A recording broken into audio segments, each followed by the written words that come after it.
আসসালামু আলাইকুম ওয়া রাহমাতুল্লাহি ওয়া বারাকাতুহু। সুপ্রিয় দর্শক এবং সুধী, দেশে এবং দেশের বাইরে যে যেখান থেকে আমাদেরকে শুনছেন সবাইকে সালাম ও মোবারকবাদ জানিয়ে আজকে আমাদের প্রোগ্রাম শুরু করছি। আমাদের উন্মুক্ত মাদ্রাসার পক্ষ থেকে আজকে আমাদের নতুন একটা সেশন শুরু হচ্ছে এবং এর নাম হচ্ছে মেসেজ অফ ইসলাম। আজকে আমাদের সাথে আমরা একটা গুরুত্বপূর্ণ বিষয় নিয়ে কথা বলবো ইনশাআল্লাহ। কোরআন ও হাদিসের মানদণ্ডে সুফিবাদ। বাংলাদেশে বিভিন্ন সুফি নামে বাংলাদেশে যেই ইসলাম বহির্ভূত কাজ চর্চা হচ্ছে সেগুলো যেমন আজকে আমাদের আলোচনায় থাকবে, একইভাবে সুফিজম বা তাসাউফ জিনিসটা কোরআন হাদিসে কিভাবে আছে সে বিষয়গুলো নিয়েও আমরা আজকে কথা বলবো এবং কথা শুনবো ইনশাআল্লাহ। আজকে আমাদের সাথে উপস্থিত আছেন অস্ট্রিয়ার বিশিষ্ট ইসলামী স্কলার শেখ আব্দুল মুদ্দিন আজহারি হাফিজাহুল্লাহ। হযরত থেকে আমাদের উন্মুক্ত মাদ্রাসার মেসেজ অফ ইসলাম প্রোগ্রামে স্বাগত জানাচ্ছি। আসসালামু আলাইকুম ওয়া রাহমাতুল্লাহ। ওয়া আলাইকুম আসসালাম ওয়া রাহমাতুল্লাহি ওয়া বারাকাতুহু। অনেক ধন্যবাদ আপনাদেরকে আমাকে আজকের এই অনুষ্ঠানে অতিথি হিসাবে আমাকে দাওয়াত করার জন্য। জাযাকুমুল্লাহ। সুপ্রিয় সুধী এবং দর্শক যারা যে যেখান থেকে দেখছেন আমাদের লাইভটি শেয়ার করবেন ইনশাআল্লাহ, আমাদের এই প্রত্যাশা। আমরা শুরুতেই আমাদের ওস্তাদের কাছে একটা প্রশ্ন দিয়ে শুরু করতে চাচ্ছি এবং তার আলোচনা শুনবো ইনশাআল্লাহ এই বিষয়ে যে কোরআন ও হাদিসের দৃষ্টিতে সুফিজম কি এবং বাংলাদেশে তাসাউফের নামে সুফিজমের নামে যে চর্চাটা হচ্ছে তা কতটুকু কোরআন ও হাদিসের মানদণ্ডে সঠিক, এই বিষয়টা নিয়ে ওস্তাদের কাছে আমাদের জানার আগ্রহ। বিসমিল্লাহির রহমানির রহিম। আলহামদুলিল্লাহি রাব্বিল আলামিন ওয়াল আকিবাতু লিল মুত্তাকিন ولا عدوان إلا على الظالمين سبحانك لا علم لنا إلا ما علمتنا إنك أنت العليم الحكيم.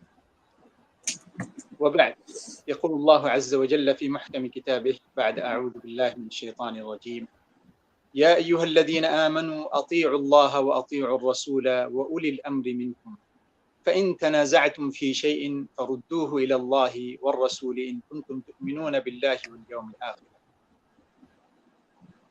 صدق الله العظيم. কাছে ও দূরের, দেশ ও বিদেশের, সারা পৃথিবী থেকে বাংলা ভাষাভাষী যেই দিনদার ইমানদার ভাই বোনেরা আমাদের এই অনুষ্ঠানকে যারা উপভোগ করছেন সবাইকে আন্তরিক মুবারকবাদ জানিয়ে আর আজকের এই অনুষ্ঠানের আয়োজক উন্মুক্ত মাদ্রাসার সম্মানিত পরিচালক মাওলানা জুবায়ের সাহেবকে ধন্যবাদ জানিয়ে, আয়োজকদেরকে মুবারকবাদ জানিয়ে আমি আজকে আমার বক্তব্য শুরু করছি। আল্লাহ তাআলা ইরশাদ করেছেন, ওহে যারা ঈমান এনেছো তোমরা আল্লাহ এবং তার রাসূলের আনুগত্য করো। ফাইন তানাযাআতুম ফি শাইইন, কোন বিষয়ে যদি তোমরা পরস্পরে দ্বিমত পোষণ করো বা তোমরা একে অপরের বিরুদ্ধাচরণ করো, সেই ক্ষেত্রে সমাধানের জন্য ফারুদ্দুহু ইলাল্লাহি ওয়ার রাসূল, তখন আল্লাহ এবং তার রাসূলের আদালতে তোমাদের সেই বিষয়টিকে ন্যস্ত করো।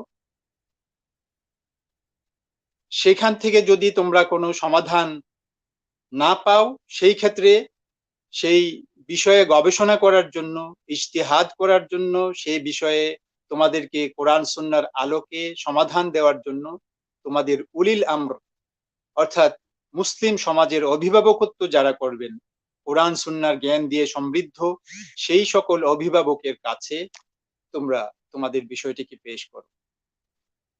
তো আল্লাহ তাআলা চাচ্ছেন যে আমাদের সমাজ ব্যবস্থা, রাষ্ট্র ব্যবস্থা, আমাদের ইবাদত বন্দেগী, আমাদের কৃষ্টি কালচার, এই সব কিছুই পরিচালিত হবে আল্লাহর অনুসরণের মাধ্যমে এবং তার রাসূল সাল্লাল্লাহু আলাইহি ওয়াসাল্লামের অনুসরণের মাধ্যমে। যদি কোরআন এবং সুন্নাহর মধ্যে আমরা আমাদের কোনো বিষয়ের সমাধান খুঁজে না পাই, কথার কথা আল্লাহ তাআলা বলেছেন যে আল্লাহ তাআলা কোরআনকে তিবিয়ানান লিকুল্লি শাই, সব জিনিসের বর্ণনা হিসেবে নাজিল করেছেন। এখানে কোনো কিছু না পাওয়ার কোনো ব্যবস্থা নেই।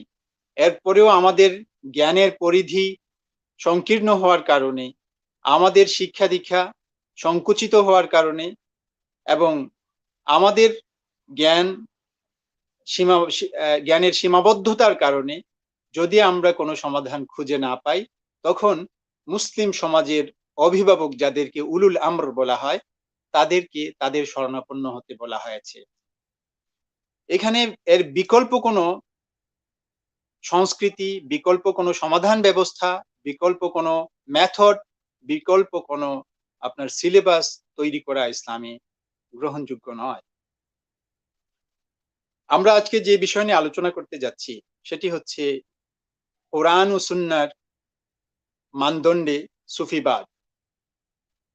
সুফিবাদ কখন থেকে শুরু হয়েছিল সেই বিষয়টি নিয়ে যারা লিখেছেন, ঐতিহাসিকভাবে যেই সকল যুগের কথা বলা হয়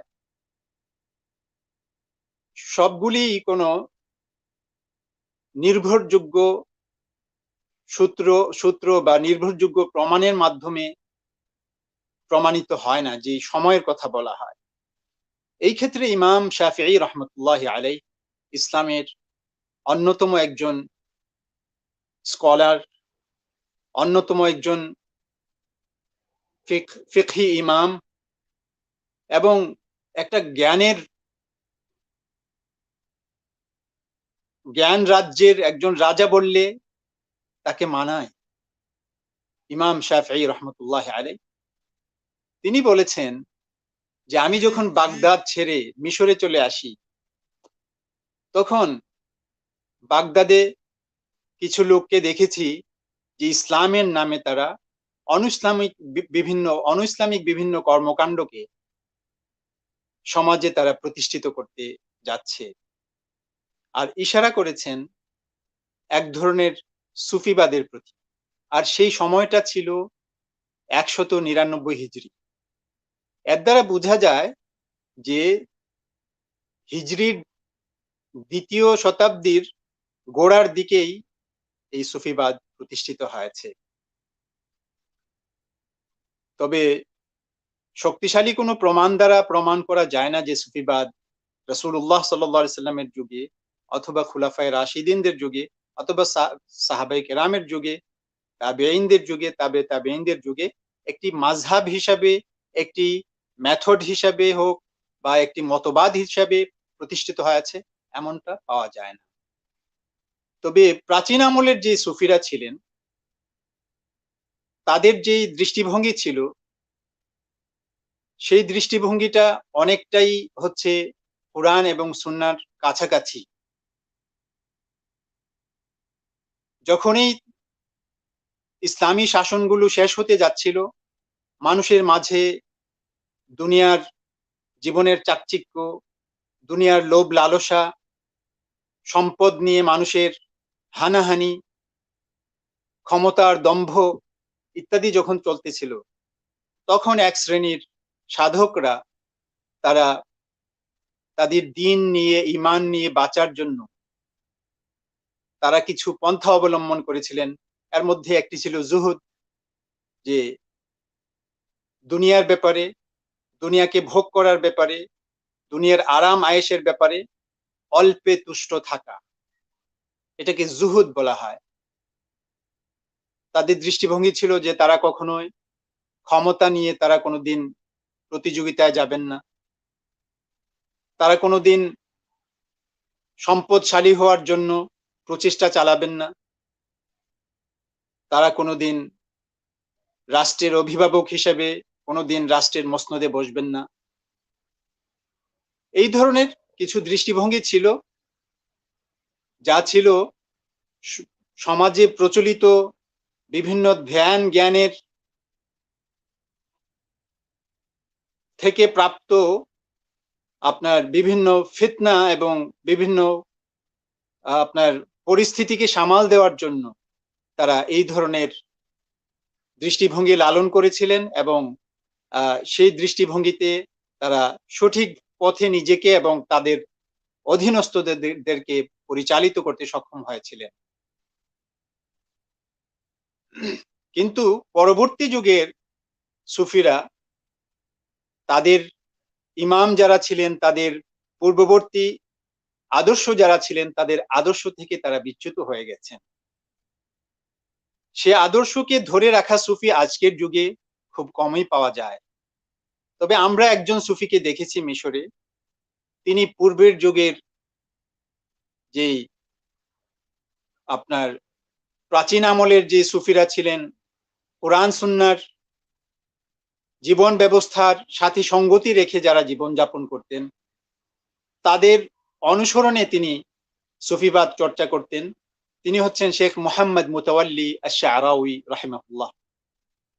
মিশরের ইতিহাসে বা মিশরের ২০ শতাব্দীর ইতিহাসে সবচাইতে বড় ইসলামিক স্কলার, সবচাইতে বড় মুফাসসির এবং সবচাইতে জনপ্রিয় ইসলামী বক্তা শেখ মুহাম্মদ মুতাওয়াল্লি আশ-শা'রাউই, যার জীবনে ছিল জুহুদ। তিনি আরাম আয়েশ ত্যাগ করা পছন্দ করতেন। তবে বিষয়টা ছিল অন্যরকম, যে তিনি তার কাছে যখন কোনো সম্পদ আসতো, সেই সম্পদ তিনি আরাম আয়েশ ত্যাগ করবেন বলে সেই সম্পদটাকে আল্লাহর রাস্তায় কোনো মহান কাজে তিনি বিলি করে দিতেন। যেমন একটি দৃষ্টান্ত, তিনি সংযুক্ত আরব আমিরাত থেকে 1998 সালে শেখ জায়েদ ইসলামী ব্যক্তিত্ব পুরস্কার পেয়েছেন।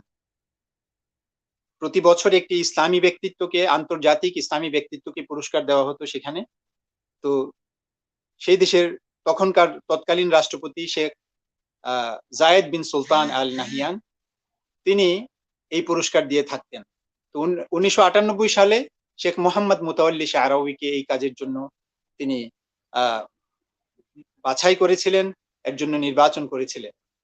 তিনি এই পুরস্কারটা গ্রহণ করতে অস্বীকার করেছিলেন, কিন্তু মিশরের তৎকালীন রাষ্ট্রপতিকে যখন দুবাই থেকে অনুরোধ করা হয়, তখন রাষ্ট্রপতির অনুরোধে এক ঝাঁক ডাক্তারদের তত্ত্বাবধানে তিনি একটা বিশেষ ফ্লাইটে করে দুবাই গিয়ে সেই পুরস্কারটি তিনি গ্রহণ করেন।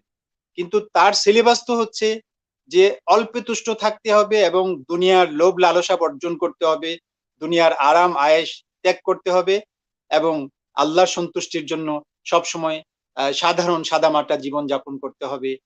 এরপর এর ভিতরে রয়ে গেছে অনেক কিছু, তাকওয়া, এর ভিতরে রয়ে গেছে ইহসান, এর ভিতরে আপনার রয়ে গেছে তাওয়াদু, এর ভিতরে রয়ে গেছে সিদক, এর ভিতরে রয়ে গেছে নিফাক বর্জন করা, এর ভিতরে হিংসা বিদ্বেষ, আপনার জিঘাংসা ক্রোধ ইত্যাদি বর্জন করা, এইসব কিছু এর ভিতরে রয়ে গেছে।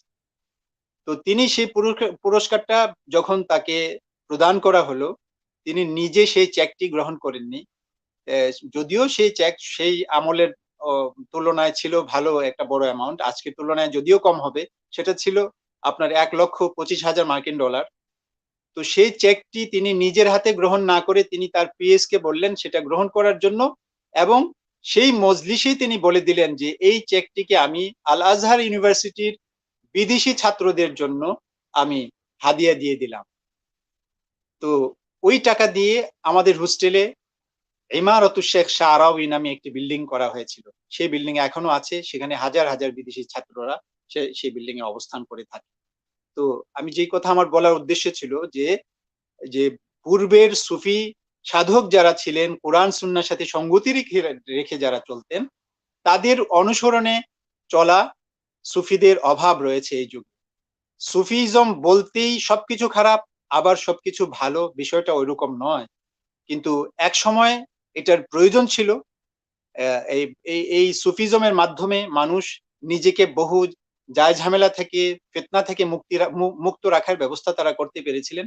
কিন্তু পরবর্তীতে পৃথিবীর সিস্টেম পরিবর্তনের মাধ্যমে এবং কোরআন এবং সুন্নাহর অনুসরণ করার যে স্কুল অফ থটস রয়েছে, তো এই স্কুলগুলো বিভিন্ন ভাবে বিভক্ত হওয়ার মাধ্যমে এবং আপনার রাষ্ট্র একদিকে আর ধর্ম আরেক দিকে, রাষ্ট্র ধর্মকে গ্রহণ করতে পারছে না, আর ধর্ম রাষ্ট্রের এই সিস্টেমকে মেনে নিতে পারছে না। এই পথ যখন শুরু হয়ে গেছে, তখন সুফিজম ধীরে ধীরে আস্তে আস্তে সেটা নিজের আসল চরিত্রকে হারিয়ে ফেলে তারা নতুন চরিত্র ধারণ করেছে। বর্তমান যুগের সুফিজম নিয়ে যারা লিখেছেন তাদের মধ্যে অন্যতম একজন হয়েছেন দারুল হাদিস মক্কা আল মুকাররমার একজন বড় মাপের মুহাদ্দিস শেখ মোহাম্মদ জামিল জাইনু। তিনি আস-সুফিয়া ফি মিজানিল কিতাবি ওয়াস সুন্নাহ, কোরআন এবং সুন্নাহর মানদণ্ডে সুফিবাদ নিয়ে একটি বই লিখেছেন। আমি সেই বই থেকে আপনাদেরকে কিছু ধারণা দেওয়ার চেষ্টা করছি। যদিও অনেক সুফি শায়েখদের প্রতি আমাদের অনেক শ্রদ্ধা রয়েছে, আমার উস্তাদদের মধ্যে অনেক সুফি শেখ রয়েছেন, আল আজহার ইউনিভার্সিটিতে অনেক রয়েছেন, কিন্তু তারা কোরআন সুন্নাহর জ্ঞান দ্বারা আলোকিত দ্বীনি জীবন যাপন তারা করে থাকেন। আমরা খুঁজে পাবো সাহাবায়ে কেরামের জীবনের অনেক অধ্যায় তাদের জীবনে। কিন্তু আজকে সুফিজমকে যারা রাজনীতির সাথে মিলিয়ে ফেলেছেন, সুফিজমকে যারা আল্লাহর আইন মানুষের জীবনে বাস্তবায়ন করার ক্ষেত্রে অন্তরায় হিসাবে প্রতিষ্ঠা করতে চাচ্ছেন, তারা এটা একটা মতবাদ এবং এটা একটা ধর্ম বললেই চলে। এটা একটা ধর্ম তাদের। এটাকে আমরা প্রকৃত ইসলাম আমরা বলতে পারি না, যেহেতু ইসলাম থেকে অনেকটা বিচ্যুত হয়ে যাওয়া একটা কি বলে মেথড এবং একটা দৃষ্টিভঙ্গি, একটা জীবন ব্যবস্থা তারা এটাকে মেনটেন করে থাকে, তারা এটাকে পালন করে থাকে। এখানে তিনি বলেছেন যে সুফিজমের অনেকগুলো তরিকা রয়েছে। তো তরিকার মধ্যে একটি হচ্ছে তিজানিয়া, কাদেরিয়া, নকশবন্দিয়া, শাজিলিয়া, রিফাইয়া। এই প্রত্যেকটি তরিকার মধ্যেই অনেক বড় বড় আলেমও আছেন, অনেক বড় বড় সাধক, অনেক আপনার আত্মশুদ্ধির ধারক অনেক লোকজন রয়েছেন, সেটা অস্বীকার করা যাবে না। কিন্তু তাদের অনুসারী যারা, তারা তাদের শায়েখদেরকে অনুসরণ করতে গিয়ে অনেক ক্ষেত্রে তারা কোরআন সুন্নাহকে ভুলে গিয়ে শুধু তাদের মাশায়েখদেরকে তারা অনুসরণ করেছেন, যার কারণে তাদের পদস্খলিত হয়ে যাওয়াটা এটা ত্বরান্বিত হয়েছে। অনেক ক্ষেত্রে তারা পদস্খলিত হয়েও গেছেন। তো এখানে আমাদের জানতে হবে, যখনই আমরা কোনো ইসলামী জীবন ব্যবস্থা নিয়ে কথা বলবো, যখনই আমরা ইসলামকে জীবনের সর্বস্তরে প্রতিষ্ঠার কথা নিয়ে আমরা ভাববো, আমল, ইবাদত, মুআমালাত, মুআশারাত এসব কিছুর মধ্যে, তখন আমরা বিভিন্ন দলে বিভক্ত হব না। আল্লাহ তাআলা আমাদেরকে সেটা হারাম করে দিয়েছেন। কিন্তু সুফিজম তাদের মাদ্রাসাটাকে খোলার সময় তারা অনেকগুলো পার্ট করে ফেলেছে। এর মধ্যে একটি হচ্ছে তিজানিয়া, আরেকটি হচ্ছে কাদেরিয়া, আরেকটি হচ্ছে রিফাইয়া, আরেকটি শাজিলিয়া, আরো অনেকগুলো আপনার পার্ট রয়েছে। তো এই পার্ট হয়ে যাওয়াটা এটা নিতান্তই দুঃখজনক। এটাকে আল্লাহ তাআলা কোরআনের মধ্যে বলেছেন, ওয়ালা তাকুনু মিনাল মুশরিকিন মিনাল্লাযিনা ফাররাকু দীনাহুম ওয়া কানু শিয়া। তোমরা মুশরিকদের অন্তর্ভুক্ত হবে না তাদের অন্তর্ভুক্ত যারা তাদের দ্বীনকে, তাদের জীবন ব্যবস্থাকে, তাদের ধর্মকে তারা বিভিন্ন ভাগে বিভক্ত করে ফেলেছে। কুল্লু হিজবিন বিমা লাদাইহিম ফারিহুন। তাদের প্রত্যেকটি ভাগই নিজেদের ধারণকৃত মতবাদ নিয়ে তারা সন্তুষ্ট চিত্তে বসে আছে। এরপরে তাদের মধ্যে আরেকটি জিনিস রয়েছে, সেটা হচ্ছে যারা এই আধুনিক সুফিবাদ, যারা কোনো এই 4-5টা তরিকার কোনো একটা তরিকাকে অনুসরণ করছেন, কিন্তু তরিকার অনুসরণ করতে গিয়ে তারা কোরআন সুন্নাহর আর ধার ধারছেন না, তারা শুধু কোনো ব্যক্তির অনুসরণ করতে যাচ্ছেন। তখন ব্যক্তি থেকে ব্যক্তি, পীর থেকে পীর, পীর থেকে পীর, শেষ পর্যন্ত দেখা যায় যে আপনার কোরআন সুন্নাহর আর কিছু বাকি থাকে নাই, ওই ব্যক্তির অনুসরণটাই বাকি আছে। সেই ক্ষেত্রে তারা কি করে থাকেন, এখানে তিনি বলেছেন যে তারা অনেক ক্ষেত্রে নবীর কাছে তারা চেয়ে থাকেন, নবীকে ডেকে থাকেন, যেভাবে আল্লাহকে ডাকা হয়, আল্লাহর কাছে যেভাবে দোয়া করা হয় সেভাবে তারা নবীর কাছে দোয়া করে থাকেন। তেমনি ভাবে তারা তাদের পীর মাশায়েখদের কাছে দোয়া করে থাকেন। এই দোয়া করার বিভিন্ন ধরনের আপনার নুসুস রয়েছে, বিভিন্ন ইবারত রয়েছে, বিভিন্ন বাক্য রয়েছে। এর মধ্যে একটি বাক্য এখানে আলোচিত হয়েছে, ইয়া রাসূলুল্লাহ, ইয়া রাসূলুল্লাহি গাউসান ওয়া মাদাদান ইয়া রাসূলুল্লাহ।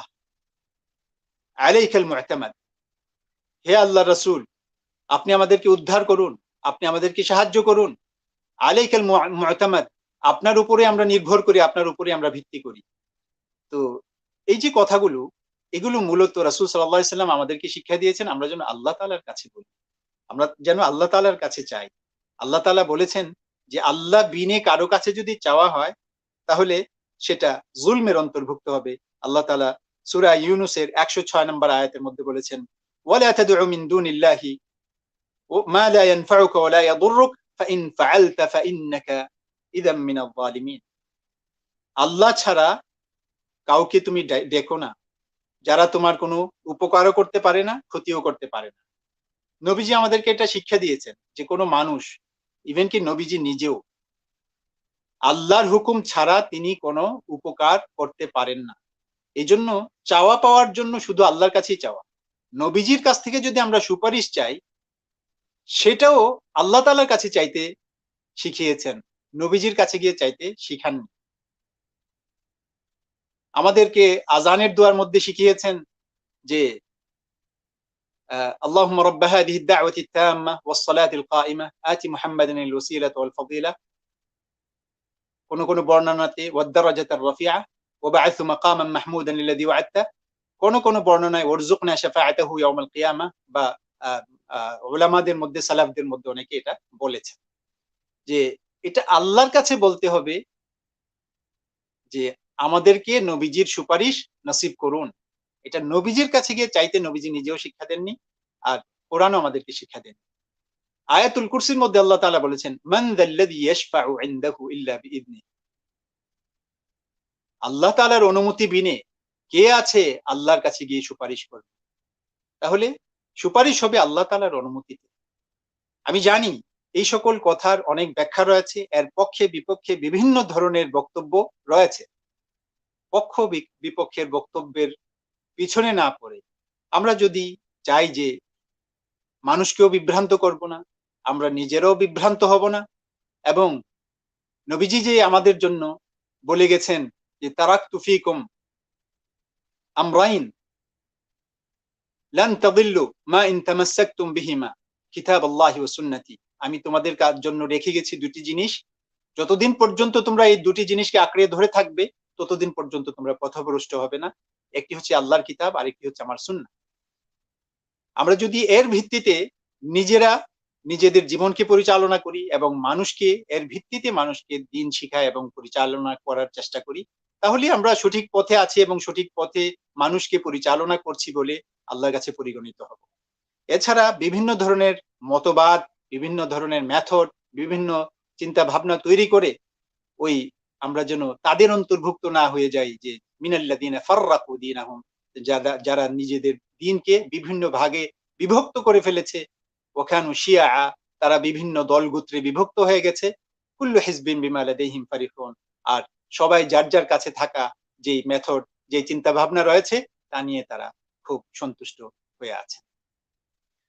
এরপরে যে বিষয়টি আসে সেটি হচ্ছে, যখন আমরা কারো কাছে দোয়া করব আমাদের জানতে হবে এই দোয়াটা কি। মূলত দোয়াটাকে রাসূল সাল্লাল্লাহু আলাইহি সাল্লাম বলেছেন, ইমাম তিরমিজি এবং অন্যান্য ইমামরাও এই হাদিসটিকে বর্ণনা করেছেন, এবং ইমাম তিরমিজি এই হাদিসটিকে হাসানুন সাহিহ বলেছেন। এটি হচ্ছে আদ-দুআউ হুয়াল ইবাদা। আরেক বর্ণনায় আছে আদ-দুআউ মুখুল ইবাদা, দোয়াই হচ্ছে ইবাদত, অথবা দোয়াই হচ্ছে ইবাদতের সারাংশ বা সার কথা। ইবাদতের মগজ হচ্ছে দোয়া। এখন যদি আমি কারো কাছে দোয়া করি আল্লাহ বিনে, এর অর্থ হবে যেন আমি তার ইবাদত করছি, এই হাদিসের আলোকে। এরপরে যে বিষয়টি আসে যে আজকের যে সুফিজমে বিশ্বাসী যারা, তাদের বিরাট একটা অংশ, আমি সবার কথা বলবো না, এর মধ্যে অনেক ভালো মানুষও আছেন, তাদের বিরাট একটা অংশ তারা এই কথা বিশ্বাস করে যে তাদের ওলি আউলিয়ারা, তাদের কুতুবরা, তাদের ধর্মীয় গুরুরা তারা তাসাররুফ ফিল কাউন করে থাকেন। এই পৃথিবীর মধ্যে বিভিন্ন কিছুর পরিবর্ধন এই জগতের মধ্যে তারা সাধন করে থাকেন, মানুষের ভাগ্যের পরিবর্তন তারা করে থাকেন, মানুষের দুঃখ দুর্দশা ইত্যাদি তারা নির্ধারণ করে থাকেন, মানুষের শান্তি এবং মানুষের কষ্ট এই সবকিছু তারা নিজেরাই তারা সিদ্ধান্ত নিয়ে থাকেন এই ব্যাপারে। এই ধরনের বিশ্বাস তারা পোষণ করে থাকেন। এই ব্যাপারে এটা কিন্তু আমাদের কাছে জানা, অনেকেই ওয়াজ মাহফিলের মধ্যেও বলে থাকেন যে বাবার কাছে গিয়ে বললে আমার এই সমস্যার সমাধান হয়ে যাবে, বাবার কাছে গিয়ে চাইলে আমি জান্নাত পেয়ে যাব, বাবার কাছে গিয়ে চাইলে সন্তান পেয়ে যাব, বাবার কাছে গিয়ে চাইলে আমার গুনাহ মাফ হয়ে যাবে ইত্যাদি বিভিন্ন কিছু বিভিন্ন ওয়াজ মাহফিলের মধ্যে বলা হয়, এগুলো আমরা শুনে থাকি। এখানে আমরা জানবো যে ইসলামের দৃষ্টিভঙ্গিটা কি, সুফিজমের এই যে একটা দৃষ্টিভঙ্গি যে ওলিয়া উলিয়াদের কাছে তাদের ভাষায় গাউস কুতুব ইত্যাদি বিভিন্ন ধরনের নাম তারা ব্যবহার করে থাকেন, তাদের কাছে গিয়ে যে নিজের ভাগ্য পরিবর্তন চাওয়া বা তারা পৃথিবীর বিভিন্ন কিছুকে তারা পরিবর্তন করতে পারেন, তারা এই জগতের অনেক কিছুর মধ্যেই তাদের হাত রয়েছে, তারা মানুষের ভাগ্যের মধ্যেও তাদের হাত রয়েছে, সিদ্ধান্ত রয়েছে ইত্যাদি তারা বিশ্বাস করে থাকেন। এই ব্যাপারে আল্লাহ তাআলা সূরা ইউনূসের ৩১ নম্বর আয়াতে বলেছেন যে তুমি যদি কুফফারদেরকে মুশরিকিনদেরকে জিজ্ঞাসা করো ওয়ামান ইউদাব্বিরুল আমর, আর এই জগতের এই সব কিছুর চাবিকাঠি কার কাছে, তিনি যে তদবির করেন এবং সবকিছুর ভাগ্য নির্ধারণ করেন, এই উত্থান পতন সবকিছু যার সিদ্ধান্ত হয়ে থাকে তিনি কে? ফাসায়াকুলুন আল্লাহ, সেই মুশরিকরাও বলবে যে তিনি আল্লাহ, আল্লাহই সবকিছু নির্ধারণ করে থাকেন, সবকিছুর পরিবর্ধন একমাত্র তার সিদ্ধান্ত অনুযায়ী হয়ে থাকে। তো এটা যদি মুশরিকিনদের কথা হয়ে থাকে তাহলে এটা মুসলমানদের কথা কখনোই হতে পারে না যে পীর বুজুর্গরা ওলি আউলিয়ারা তারা তাসাররুফ ফিল কাউন করে থাকেন, এই জগতের মধ্যে বিভিন্ন কিছুর পরিবর্ধন তারা করে থাকেন। তাদের ইচ্ছা মতো কোনো মহামারী আসে, তাদের ইচ্ছা মতো কোনো মহামারী চলে যায়, তাদের ইচ্ছা মতো কেউ রাষ্ট্র ক্ষমতায় আসীন হন, তাদের ইচ্ছা মতো কেউ রাষ্ট্র ক্ষমতা থেকে আপনার পতনে চলে যান ইত্যাদি বিভিন্ন ধরনের কথাবার্তা যে বলা হয়, এগুলো আসলেই এই আয়াতের সাথে সঙ্গতিপূর্ণ নয়। মুশরিকিনদের কথাও ছিল যে এই জগতের মধ্যে যার সিদ্ধান্ত চলে, যার সিদ্ধান্তে এই জগৎ পরিচালিত হয় তিনি হচ্ছেন আল্লাহ। এরপরে আল্লাহ তাআলা বলেছেন ওয়াই ইয়ামসাসকাল্লাহু বিদুররিন ফালা কাশিফা লাহু ইল্লা হু, আল্লাহ যদি আপনাকে কোনো ক্ষতি দিয়ে ক্ষতিগ্রস্ত করতে চান, সেই ক্ষতিকে দূরীভূত করার যোগ্যতা এবং ক্ষমতা কেউ রাখে না আল্লাহ ছাড়া। আল্লাহ ছাড়া সেই ক্ষতি থেকে আপনাকে উদ্ধার কেউ করতে পারে না। ওয়াই ইয়ামসাসকা বিখাইরিন ফাহুয়া আলা কুল্লি শাইইন কাদির, আর যদি তিনি কোনো কল্যাণ দিয়ে আপনাকে সমৃদ্ধ করতে চান, আপনাকে সৌভাগ্যবান করতে চান, আপনাকে উপকার করতে চান, সেই উপকার থেকে আপনাকে বঞ্চিত করারও ক্ষমতা কেউ রাখে না। ফাহুয়া আলা কুল্লি শাইইন কাদির, তিনি সবকিছুর ক্ষমতাকে সংরক্ষণ করেন। তো এখানে আল্লাহ তাআলা আমাদেরকে বুঝাইতে চাচ্ছেন লাভ এবং ক্ষতি সবকিছু একমাত্র আল্লাহর সিদ্ধান্ত হয়ে থাকে, এখানে কোনো পীর বুজুর্গদের সিদ্ধান্তে এগুলি হয়ে থাকে না।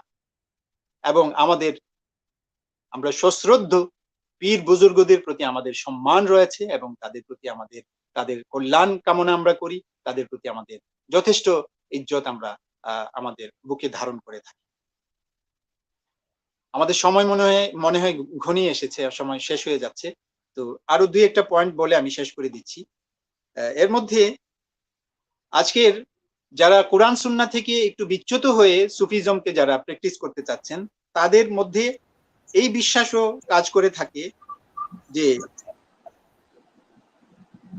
তারা জুহুদ করতে গিয়ে তারা হালাল ইনকাম করার জন্য কোনো শ্রম দিতে হবে না, আল্লাহ তাআলা তাদের খাবারের ব্যবস্থা করবেন, তাদের ঘরে খাবার চলে আসবে, তাদের কোনো শিল্প কল কারখানায় তাদেরকে যেতে হবে না, কোনো ধরনের কাজ কাম তাদের করতে হবে না। এই ধরনের একটা ধারণাও তাদের মধ্যে দেখা যায় এক শ্রেণীর মধ্যে। তো এই ধরনের যারা কোনো আপনার প্রোডাকশনে যান না, কোনো ধরনের কাজ কাম বা হালাল ইনকামের জন্য কোনো শ্রম যারা দিতে চান না, এটা কোনো জুহুদের অন্তর্ভুক্ত এটা হয় না। আল্লাহ তাআলা জুহুদ নিয়ে কথা বলতে গিয়েও বলেছেন ওয়াবতাগি ফীমা আতাকাল্লাহুদ দারুল আখিরাহ, সবচেয়ে বড় দুনিয়াদার যে মানুষটা ছিল মুসা আলাইহিস সালামের যুগে, সবচেয়ে বড় দুনিয়াদার, আল্লাহ তাআলা বলেছেন তাকে আমি এত সম্পদ দিয়েছি যে তার সম্পদের ট্রেজারির চাবি বহন করা একদল শক্তিশালী পুরুষের পক্ষে দুঃসাধ্য ছিল। মা ইন্না মাফাতিহাহু লাতানুউ বিল উসবাতি উলিল কুওয়া, আর সে ছিল কারুন। একদল শক্তিশালী পুরুষের পক্ষে তার সেই আপনার সম্পদের ট্রেজারি গুলোর চাবি বহন করা, তালার চাবি বহন করা দুঃসাধ্য ছিল। আমরা সেই ট্রেজারির ধ্বংসাবশেষ দেখে এসেছি মদিনাতুল ফাইয়ুমে, যেটা কায়রো থেকে প্রায় 1.5 ঘন্টার জার্নি। তো সেই লোকটাকে ওয়াজ করার জন্য, ওয়াজ করার সময় বলেছেন ওয়াবতাগি ফীমা আতাক আল্লাহুদ দারুল আখিরাহ, আর আল্লাহ প্রদত্ত সম্পদ দিয়ে তুমি আখিরাত কামাই করার চেষ্টা করো। ওয়ালা তানসা নসিবাকা মিনাদ দুনিয়া, তবে পাশাপাশি দুনিয়ায় তোমার যে ভাগটা রয়েছে, তোমার যে অধিকার রয়েছে, এই অধিকারের ব্যাপারে কিন্তু তুমি কখনোই গাফেল হবে না, কখনোই কিন্তু এখানে তুমি তোমার বোকামির পরিচয় দিবে না। তোমার ভাগ যেটা, তোমার অধিকার যেটা, সেটা অবশ্যই তুমি চেয়ে এবং তোমার সুচেষ্টার মাধ্যমে তুমি সেটাকে নিয়ে নিবে এবং সেটাকে অর্জন করবে। অর্থাৎ মানুষ যেন তারা দুনিয়ার লোভ লালসা বর্জন করেছি এই কথা বলে নিজের যে অধিকার আছে সেই অধিকার যেন তার খর্ব না হয়ে যায়, সে যেন তার সম্পদ থেকে বঞ্চিত না হয়ে যায়, সে যেন তার হালাল তার আল্লাহ প্রদত্ত যে আপনার ধন সম্পদ আছে সেগুলো থেকে সে যেন মাহরুম না হয়ে যায়, বঞ্চিত না হয়ে যায়। সেই জন্য আল্লাহ তাআলা আমাদেরকে এই দীক্ষা দিয়েছেন। আর এই দীক্ষাটা দেওয়া হচ্ছে এমন লোককে সম্বোধন করে যেই লোক শুধু দুনিয়া ছাড়া আর কিছুই বুঝে না। তো সেই ক্ষেত্রে আমার মনে হয় যে আমরা যারা জুহুদ করছি, জুহুদের প্রকৃত অর্থকে আমাদের আবিষ্কার করা দরকার। এই প্রচলিত পদ্ধতিতে জুহুদ, এটা কোরআন সুন্নাহর সাথে সঙ্গতিপূর্ণ নয়। এরপরে আরেকটি বিষয় রয়েছে, সেটি হচ্ছে যে বর্তমান সময়ের যে সুফি ভাই বোনেরা যারা কোরআন সুন্নাহ থেকে একটু দূরে সরে নতুন কোন ফর্মুলায় ইসলাম পালন করার চেষ্টা করে থাকেন, তাদের একদল এই কথা বিশ্বাস করে থাকেন যে আল্লাহর ইবাদত এটা ওই জান্নাত পাওয়ার লোভে আর আগুনের ভয়ে করা, এটা সঠিক নয়, জায়েজ নয়। আল্লাহর ইবাদত এটা জান্নাত পাওয়ার লোভে করা যাবে না এবং জাহান্নামের ভয়ে সেটা করা যাবে না। এই ধরনের একটা ধারণা তারা নিজেরা পোষণ করেন এবং মানুষকে তারা শিক্ষা দিয়ে থাকেন। এবং এই ক্ষেত্রে তারা তাদের একজন ইমামের রেফারেন্স দিয়ে, তারা আব্দুল গানি আর নাবুলসির রেফারেন্স দিয়ে তারা বলে থাকেন যে মান কানা ইয়াবুদুল্লাহ খাউফান মিন নারিহি ফাকাদ আবাদান নার, যেই ব্যক্তি জাহান্নামের ভয়ে আল্লাহর ইবাদত করলো সে জাহান্নামেরই ইবাদত করলো। ওই সুফিবাদদের বা সুফিজমের একটি অংশের ধারণা এটা, যে যেই ব্যক্তি জাহান্নামের ভয়ে আল্লাহর ইবাদত করলো সে যেন ওই জাহান্নামেরই ইবাদত করলো। এই কথাটি সঠিক নয়। এরপরে তিনি আরো বলেছেন যে ওমান আবাদাল্লাহ তালাবান লিল জান্নাহ ফাকাদ আবাদাল ওয়াসান, আর যেই ব্যক্তি জান্নাত পাওয়ার লোভে আল্লাহর ইবাদত করলো সে পৌত্তলিকতা করলো, সে একজন পৌত্তলিক এবং সে আল্লাহর সঠিক ইবাদত করলো না, সে স্বার্থের পূজা করলো। এই ধরনের একটি দৃষ্টিভঙ্গি তারা বলে থাকেন। এই ক্ষেত্রে আল্লাহ তাআলা আমাদেরকে সূরা আল আম্বিয়ার 90 নম্বর আয়াতের মধ্যে বলছেন, সূরা আল আম্বিয়া মানে যেখানে নবী রাসূলদেরকে নিয়ে ডিটেইলস আলোচনা হয়েছে, নবীদের জীবন ব্যবস্থা বলতে গিয়ে, নবীদের সিরাত বলতে গিয়ে, নবীদের কারনামা বলতে গিয়ে আল্লাহ তাআলা আমাদেরকে বলেছেন ইন্নাহুম কানু ইউসারিউনা ফিল খায়রাত, তারা প্রতিযোগিতা করতেন সকল কল্যাণমূলক কাজের, সকল কল্যাণমূলক কাজে তারা প্রতিযোগিতা করতেন। ওয়ায়াদউনানা রাগাবান ওয়া রাহাবা, এবং তারা আমাকে ডাকতো, আমার ইবাদত করতো বা আমার ইবাদত তারা করতেন, আমাকে তারা ডাকতেন রাগাবান ওয়া রাহবান। রাগাবান ওয়া রাহবানের তাফসীর করতে গিয়ে উলামায়ে কেরাম বলেছেন রাগিবিনা ফি জান্নাতিহি ওয়া খাইফিনা মিন আযাবিহি, যে আল্লাহর জান্নাতের লোভে তারা আল্লাহ তাআলাকে ডাকতেন এবং আল্লাহর জাহান্নামের ভয়ে আল্লাহ তাআলাকে তারা ডাকতেন। এটা নবীদের সিফাত যদি এটা হয়ে থাকে, তাহলে আমরা কোন ইবাদতের মেথড তৈরি করেছি যেখানে আমরা এই কথা বলবো যে জান্নাত জাহান্নামের লোভে বা ভয়ে যদি কেউ ইবাদত করে, তাহলে এটা আল্লাহর ইবাদত হবে না, এটা জান্নাত জাহান্নামের ইবাদত হয়ে যাবে। নাউজুবিল্লাহ, এগুলো ইলমি কথা নয়, এটা কোরআন এবং সুন্নাহ সিদ্ধ কথা নয়। এরপরে আরেকটি বিষয় রয়েছে, যেটি আমরা বিভিন্ন অনুষ্ঠানে, সভা, মঞ্চে ইত্যাদিতে আমরা দেখতে পাই, যে সুফি ভাই বোনদের একটা অংশ রয়েছে যারা আজকের দিনের সুফি, যারা এই আধুনিক সুফিজম নিয়ে আছেন, যেটা কোরআন হাদিস সম্মত কিনা তারা কোনোদিন সেটা খতিয়েও দেখতে চান না। তাদের মধ্যে একদল রয়েছেন যারা নাচ গান করা, ঢোল বাজানো, বিভিন্ন ধরনের মিউজিক করা ইত্যাদিকে তারা জায়েজ হিসাবে জানেন এবং ইবাদত মনে করেন, এবং সেটা তারা তাদের জিকিরের অনুষ্ঠানে সেটা করে থাকেন। যেখানে আল্লাহর জিকির করেন অথবা নবীজির উপরে দরুদ পাঠ করে থাকেন, সেই অবস্থার মধ্যে তারা নাচ, বাদ্য এবং বিভিন্ন ধরনের শারীরিক কসরত তারা সেখানে মঞ্চস্থ করে থাকেন। তো এই ধরনের কাজ, এটা রাসূল সাল্লাল্লাহু আলাইহি সাল্লামের যুগ থেকে নিয়ে এই পর্যন্ত কোরআন সুন্নাহর অনুসারী উম্মাহ মুসলিমা কখনোই এটাকে কবুল করে নাই, এবং আমরা প্রকৃত মুমিনিন এবং মুমিনাতদের জীবনে এই ধরনের কোনো আনুষ্ঠানিকতা, এই ধরনের কোনো আপনার কালচার আমরা খুঁজে পাই না। আল্লাহ তাআলা এখানে সূরা আল আনফালের ২য় আয়াতের মধ্যে বলেছেন, ইন্নামাল মুমিনুন আল্লাযীনা ইযা যুকিরাল্লাহু ওয়াজিলাত কুলুবুহুম। প্রকৃত মুমিন তারাই যাদের সামনে আল্লাহর নাম উচ্চারিত হলে, আল্লাহর নাম যাদের সামনে উচ্চারিত হলে তাদের হৃদয় প্রকম্পিত হয়। আপনি যে সময় জিকির করবেন ওই সময় তো ইয়াদউনানা রাগাবান ওয়া রাহবান হয়ে থাকবেন। আপনি আল্লাহর ভয়ে, জাহান্নামের ভয়ে আপনি ভীতু হয়ে থাকবেন, আর ওই দিক দিয়ে জান্নাতের লোভ আপনার মধ্যে কাজ করতে থাকবে, যেটা নবীদের সিফাতের মধ্যে আল্লাহ তাআলা বলেছেন। এখানে তো আপনার নাচ গান করার মতো কোনো সুযোগই নাই। আপনি আল্লাহর জিকির করছেন, এই মহাকাশের স্রষ্টা, এই মহাজগতের স্রষ্টা, যিনি আপনার আমার নিঃশ্বাস বিশ্বাসের স্রষ্টা, আমাদের সবকিছুর মূলে যে আল্লাহর হুকুম, তার নাম উচ্চারণ করছেন, সেখানে আবার নাচ গান করছেন, বাদ্যযন্ত্র বাজাচ্ছেন। এগুলো কখনোই আপনার ফিতরতে সালিমা, যেটা মানুষের ইমানি ফিতরত, ইমানি স্বভাব, এই স্বভাবের সাথেও যায় না, এবং কোরআন এবং সুন্নাহর সাথেও যায় না।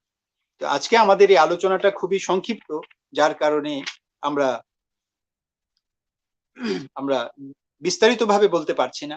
তো সুফিজমের, যদি আমরা প্রাচীন আমলের সুফিজমকে নিয়ে কথা বলতে চাই, তাহলে সেখানে কিছু ইতিবাচক দৃষ্টিভঙ্গি ছিল, কিছু ইতিবাচক আসরও ছিল, তার প্রতিফলনও ছিল, কিন্তু দিনে দিনে সেটা আপনার বিভিন্ন অনইসলামিক কালচারের সাথে মিলে, বিভিন্ন দুনিয়াবী স্বার্থের সাথে মিলে, রাজনীতির সাথে মিলে, ইত্যাদির সাথে মিলে সেটা আলাদা একটা ধর্মে রূপান্তরিত হওয়ার পথে চলে গেছে। আল্লাহকে স্মরণ করার ক্ষেত্রে আমরা যে নাচ গানের কথা বললাম, এটা বললে অনেকে, আমার কথার পক্ষে বিপক্ষে কথা বলার লোকের অভাব নাই, আমি জানি। আমি সবার প্রতি শ্রদ্ধা রেখে বলতেছি যে আল্লাহ তাআলা বলছেন, উদউ রাব্বাকুম তাদাররুআন ওয়া খুফিয়া ইন্নাহু লা ইউহিব্বুল মু'তাদিন, সূরা আল আরাফের 55 নম্বর আয়াত। এই আয়াতের মধ্যে আল্লাহ বলেন যে তোমরা আল্লাহকে ডাকো আকুতি এবং নীরবতার সাথে, আকুতি ভরে এবং নীরবতার সাথে আল্লাহকে ডাকো। যেখানে আল্লাহকে ডাকা হবে সেখানে কোনো শব্দ হবে না, সেখানে চিৎকার চেঁচামেচি হবে না, সেখানে মাথার চুল এই পাশ থেকে ও পাশে যাওয়া, একজনের গায়ে আরেকজনের ধাক্কা, এরপরে শরীরে আপনার ঘাম বের হয়ে যাওয়া, এই ধরনের কোনো আপনার পরিস্থিতির আপনার কে মঞ্চস্থ করা হবে না। তো এখানে আমরা যা দেখছি, আমাদের এই বর্তমান যুগে কোরআন সুন্নাহ থেকে দূরে চলে আসা সুফিজমের এই ধরনের কিছু আমল আমরা পরিলক্ষিত হচ্ছে আমাদের। তো আমরা আশা করব যে সেই ভাইয়েরা আবার কোরআন এবং সুন্নাহর টেবিলে চলে আসবেন, প্রকৃত ইসলামকে আবিষ্কার করবেন, এবং এই উত্তর প্রতি উত্তর, একজনের সাথে একজনের দ্বিধা দ্বন্দ্ব আর আপনার এই বাক্যযুদ্ধ ইত্যাদির মধ্যে লিপ্ত না হয়ে, আমার মনে হয় যেহেতু আল্লাহর কাছে গিয়ে দ্বীনের ব্যাপারে আমাদেরকে জবাবদিহিতা করতে হবে, সেহেতু প্রকৃত ইসলামকে আবিষ্কার করার জন্য আমরা এক ধাপ এগিয়ে আসবো, এই আশাবাদ ব্যক্ত করছি। বারাকাল্লাহু ফিক। জাযাকুমুল্লাহ খাইরান উস্তাদ, চমৎকার ভাবে তাসাউফ এবং সুফিবাদের বিষয়টা কোরআন ও হাদিসের মানদণ্ডে খুবই সুন্দরভাবে উপস্থাপন করেছেন। আপনাকে আল্লাহ তাআলা উত্তম জাযা দান করুক। এবং সেই সাথে আমাদের দর্শক এবং শ্রোতা যারা আজকে আমাদের এতক্ষণ পর্যন্ত আমাদের এই প্রোগ্রামটা দেখেছেন, আমাদেরকে বিভিন্ন মন্তব্য করে আমাদেরকে আপনাদের কথাগুলো জানিয়েছেন, সবাইকে ধন্যবাদ জানিয়ে আমাদের প্রোগ্রামটা আজকের মতো এখানেই শেষ করছি। ওমা তৌফিক ইল্লা বিল্লাহ। আসসালামু আলাইকুম ওয়া রাহমাতুল্লাহি ওয়া বারাকাতুহু। السلام ورحمة الله وبركاته. بارك الله فيكم وجزاكم الله خيرا.